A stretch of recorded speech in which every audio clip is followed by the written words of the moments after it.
नमस्ते प्यारे विद्यार्थियों, कैसे हैं आप लोग। आई होप कि आप सभी लोग बढ़िया होंगे। Welcome to Tiwari portal family. तो चलिए आज के करंट अफेयर को डिस्कस कर लेते हैं। हमारा पहला क्वेश्चन है, 16 जून 2026 को भारत सरकार ने डीजल पर विंडफॉल निर्यात यानी कि एक्सपोर्ट टैक्स बढ़ाकर कितने रुपए प्रति लीटर कर दिया है।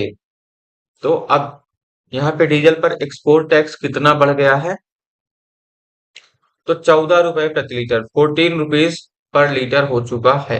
तो 16 जून 2026 से प्रभावी अपनी नवीनतम पाक्षिक समीक्षा में भारत सरकार ने डीजल पर निर्यात शुल्क बढ़ाकर 14 रुपए प्रति लीटर, जो कि पहले 13.5 रुपए प्रति लीटर था, कर दिया गया है। एविएशन टरबाइन फ्यूल यानी कि एटीएफ पर निर्यात कर भी बढ़ाकर 12.5 रुपए प्रति लीटर कर दिया गया है, जबकि पेट्रोल पर यह 1.5 रुपए प्रति लीटर पर अपरिवर्तित रहा है। इससे घरेलू खुदरा कीमतों पर कोई असर नहीं पड़ेगा। चलते हैं हमारे अगले क्वेश्चन की तरफ। डीआरडीओ ने ओडिशा के तट पर डॉक्टर एपीजे अब्दुल कलाम द्वीप से किस स्वदेशी मिसाइल का सफल उड़ान परीक्षण किया है। तो हमारी कौन सी स्वदेशी यानी कि हमारे देश में बनी मिसाइल का परीक्षण अभी हाल ही में किया गया है डीआरडीओ द्वारा। तो इसका करेक्ट आंसर क्या हो जाएगा, long range land attack cruise missile यानी कि LRLACM। तो रक्षा अनुसंधान और विकास संगठन यानी कि defence research and development organisation DRDO ने long range land attack cruise missile का सफल परीक्षण किया। मिसाइल ने सतह से सटकर कम ऊंचाई पर उड़ान भरते हुए निर्धारित पथ का अनुसरण किया, जो भारत के स्वदेशी रक्षा कार्यक्रमों में एक बड़ा मील का पत्थर साबित होगा। किस यूरोपीय देश के प्रधानमंत्री ने 16 वर्ष से कम उम्र के बच्चों के लिए सोशल मीडिया प्लेटफॉर्म का उपयोग करने पर रोक लगाने वाले एक सख्त ऑनलाइन सुरक्षा उपाय की घोषणा की है। तो कौन से देश के प्रधानमंत्री ने ये काम करके दिखाया है, तो इसका करेक्ट आंसर हो जाएगा यूनाइटेड किंगडम यानी कि इंग्लैंड, ब्रिटेन। यूके के प्रधानमंत्री कीर स्टारमर ने घोषणा की कि 16 वर्ष से कम उम्र के बच्चों को सोशल मीडिया प्लेटफॉर्म का उपयोग करने से कानूनी रूप से प्रतिबंधित किया जाएगा। यह निर्णय ऑनलाइन सुरक्षा कानून को मजबूत करने और डिजिटल नुकसान से युवाओं के मानसिक स्वास्थ्य की रक्षा करने की रणनीति के हिस्से के रूप में अपनाया गया है। केंद्रीय गृह सचिव गोविंद मोहन ने आगामी किस राष्ट्रीय पुनः परीक्षा री एग्जामिनेशन की सुरक्षा और अखंडता के संबंध में एक उच्च स्तरीय समीक्षा बैठक की अध्यक्षता की है।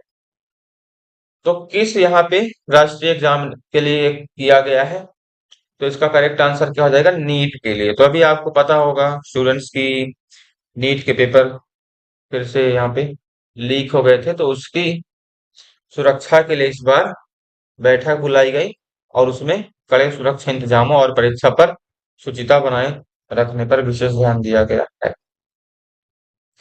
हाल ही में किस देश की वायुसेना ने एक रणनीतिक B-52 बॉम्बर विमान के दुर्घटनाग्रस्त होने के कारण एक दुखद झटका लगा है उन्हें, जिसमें 8 चालक दल के सदस्यों की मौत हो गई है। तो कौन से देश का ये विमान था B-52 बॉम्बर, जिसमें 8 पायलट यानी कि क्रू मेंबर्स जो थे उनकी डेथ हो गई। तो ये करेक्ट आंसर क्या हो जाएगा, यूएसए। तो अमेरिका के थे वो, ठीक है। तो इसमें क्या हुआ कि एक परिचालन मिशन के दौरान दुर्घटनाग्रस्त हो गया था 52 बॉम्बर विमान, जिसमें उसमें सवार सभी 8 चालक दल के सदस्यों की मौत हो गई। क्योंकि आपको पता होगा स्टूडेंट्स की जब विमान क्रैश होता है तो उस पे बहुत ज्यादा आग लग जाती है, जिसमें किसी का बचना लगभग नामुमकिन हो जाता है। तृणमूल कांग्रेस टीएमसी के विद्रोही सांसदों ने हाल ही में दल बदल विरोधी कानून यानी कि एंटी डिफेक्शन लॉ से बचने के लिए किस अल्पज्ञात राजनीतिक दल में अपना विलय कर लिया है। तो जो हमारे टीएमसी के विद्रोही सांसद थे उन्होंने किस राजनीतिक दल में अपना विलय कर लिया है, तो इसका करेक्ट आंसर देख लेते हैं क्या हो जाएगा, nationalist citizens party of India यानी कि एनसीपीआई। तो टीएमसी के विद्रोही सांसदों ने अल्पज्ञात राजनीतिक दल nationalist citizens party of India में विलय करके मूल पार्टी सिंबल की लंबी लड़ाई से परहेज किया है। हालांकि यह उन्हें दल बदल विरोधी चुनौतियों से पूरी तरह सुरक्षित नहीं कर सकता है, लेकिन यह उन्हें अध्यक्ष स्पीकर के अंतिम फैसले तक लोकसभा में मतदान करने की अनुमति देगा। सिखों के सर्वोच्च धार्मिक पीठ अकाल तख्त ने किस राज्य के मुख्यमंत्री को गुरुद्रोही और खालसा पंथ विरोधी घोषित किया है? तो अकाल तख्त ने किस राज्य के मुख्यमंत्री को गुरुद्रोही और खालसा पंथ विरोधी कहा है? तो इसका करेक्ट आंसर क्या हो जाएगा? पंजाब के मुख्यमंत्री। तो अकाल तख्त के सिख यानी कि पादरियों जत्थेदारों ने एक कथित आपत्तिजनक वीडियो से जुड़े आरोपों और लगातार उपजे विवादों के बाद पंजाब के मुख्यमंत्री भगवंत मान को गुरुद्रोही और खालसा पंथ विरोधी घोषित किया। हमारा 8वां क्वेश्चन क्या हो जाएगा? पश्चिम एशिया में जारी क्षेत्रीय अस्थिरता और समुद्री व्यवधानों के कारण भारत की किस प्रीमियम कृषि वस्तु में निर्यात में लगभग 25% की भारी गिरावट आई है? तो यहाँ पे इसका आंसर क्या हो जाएगा? बासमती चावल।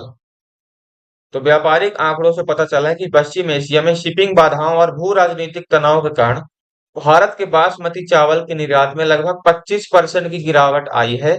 मध्य पूर्व पारंपरिक रूप से भारतीय सुगंधित बासमती चावल का सबसे बड़ा विदेशी बाजार है। केंद्र सरकार ने राष्ट्रीय सीमाओं पर महत्वपूर्ण प्रतिष्ठानों पर किस तकनीक का उपयोग करके संभावित दुष्ट यानी कि अवैध हमलों के संबंध में सुरक्षा और खुफिया एजेंसियों को हाई अलर्ट जारी किया है? तो किस संबंध में हाई अलर्ट जारी किया गया है केंद्र सरकार ने? तो इसका आंसर क्या हो जाएगा? Drone attacks. केंद्र सरकार ने सीमाओं के पास महत्वपूर्ण संपत्तियों और प्रतिष्ठानों को निशाना बनाने वाले संभावित असामाजिक ड्रोन हमलों के प्रति सुरक्षा एजेंसियों को आगाह किया है। इसने अत्याधुनिक काउंटर ड्रोन यानी कि ड्रोन विरोधी प्रौद्योगिकियों प्रणालियों को तैयार करने की दिशा में त्वरित कार्यवाही को प्रेरित किया गया है। आज का हमारा अंतिम क्वेश्चन देख लेते हैं। फीफा विश्व कप 2026 के ग्रुप स्टेज मैचों में एक बड़े उलटफेर में केप वर्डे ने किस यूरोपीय फुटबॉल दिग्गज टीम के खिलाफ ऐतिहासिक 0-0 से ड्रॉ हासिल किया? तो कौन से देश के खिलाफ ये ड्रॉ हुआ है मैच? तो इसका आंसर क्या हो जाएगा हमारा? स्पेन। केप वर्डे देश ने फीफा विश्व कप 2026 में ग्रुप स्टेज मैच के दौरान मौजूदा यूरोपीय चैंपियन स्पेन को 0-0 से ड्रॉ पर रोककर फुटबॉल जगत को चौंका दिया। स्पेन के दबदबे और गोल करने के 27 प्रयासों के बावजूद केप वर्डे के 40 वर्षीय गोलकीपर वोजिन्हा ने मैच में एक भी गोल नहीं होने दिया। तो ये इस छोटे से देश के लिए काफी बड़ी बात है। तो ये थे हमारे आज के current affairs. I hope student की आपको वीडियो पसंद आया होगा। अब हम क्या करेंगे कि अगले वीडियो से हम करंट अफेयर को डेली डिस्कस ना करके वीकली और मंथली में डिस्कस करेंगे, जिससे क्या होगा कि आपको एक साथ सारे क्वेश्चंस मिल जाएंगे पर वीक और मंथली भी, जिससे आपको डेली डेली करंट अफेयर्स को समय देने की जरूरत नहीं। तो आई होप कि ये वीडियो आपको पसंद आया होगा। अब मिलते हैं हमारे वीकली वीडियो पे, ताकि हम अदर सब्जेक्ट्स पे भी फोकस कर सकें और अपनी तैयारी को आगे ले जा सकें। So students, thank you for watching this.